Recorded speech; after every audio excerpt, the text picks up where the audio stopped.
Hi friends, the GS platform centre लेकर आया है राजनीतिक विज्ञान का अगला प्रश्न जो टीआरई 4.0 के लिए बहुत काफ़ी महत्वपूर्ण है। चलिए आगे हम देखते हैं राजनीतिक विज्ञान का अगला प्रश्न। प्रश्न नंबर पहला क्या कहता है?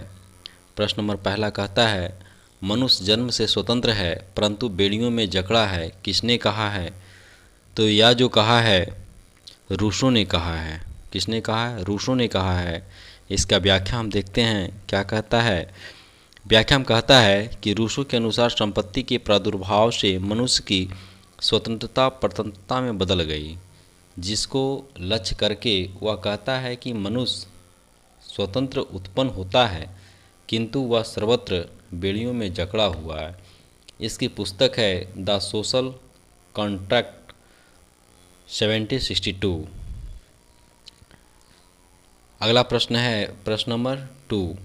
प्रश्न नंबर 2 में कहता है कि अरस्तु के अनुसार निम्न में से कौन सी सरकार उच्चतम है?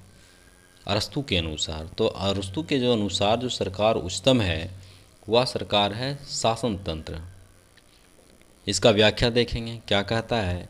कहता है अरस्तु मध्यम मार्गी दार्शनिक था, उसे अतिवादिता पसंद नहीं थी, इसीलिए उसे पॉलिटी की सर्वश्रेष्ठ शासन प्रणाली जानना पड़ा। अगला प्रश्न है प्रश्न नंबर 3 में कहता है, प्रश्न नंबर 3 में कहता है कि प्लेटो के अनुसार राज का निम्नतर रूप कौन सा है? निम्नतर रूप कौन सा है राज का, या प्लेटो के अनुसार इसमें कहा गया है। तो यह सबसे बढ़िया निम्नतर रूप जो है लोकतंत्र को माना गया है। ऑप्शन ए इसका सही उत्तर होगा। इसकी व्याख्या हम देखते हैं। कहता है प्लेटो के रिपब्लिक की रचना का उद्देश्य सोफिस्ट विचारकों के द्वारा प्रतिपादित आत्मतृप्त के सिद्धांत को गलत और झूठा सिद्ध करना था, जिसे भ्रष्टाचारी और जनतंत्री दोनों ने अपना लिया था। अगला प्रश्न है प्रश्न नंबर 4। प्रश्न नंबर 4 में कहता है कि अरस्तु के अनुसार सर्वश्रेष्ठ शासन तंत्र निम्नलिखित किस नियम पर आधारित है? या जो नियम पर आधारित है यह है मध्यम नियम पर आधारित है।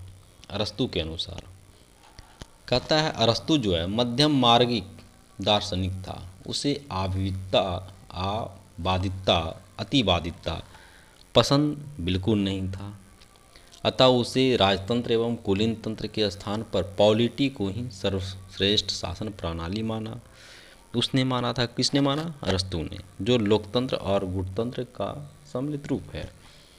अगला प्रश्न है एवं अंतिम प्रश्न है। इसमें साफ कहता है कि निम्न में से किसे अराजकतावादी विचारक की श्रेणी में रखा जा सकता है? तो यह जो रखा जाता है गांधी जी को रखा जाता है अराजकवादी। कहा गया है कि गांधी जो है रामराज की बात करते थे। इसमें राज विलुप्त हो जाएगा और व्यक्ति की नैतिक इच्छाएं प्रधान होगी। यही कारण है कि उन्हें दार्शनिक अराजकतावादी कहा जाता है। इसी के साथ 5वां प्रश्न एवं अंतिम प्रश्न समाप्त होता है। अगला प्रश्न को देखने के लिए चैनल को लाइक करें, सब्सक्राइब करें और शेयर करें। जय हिंद।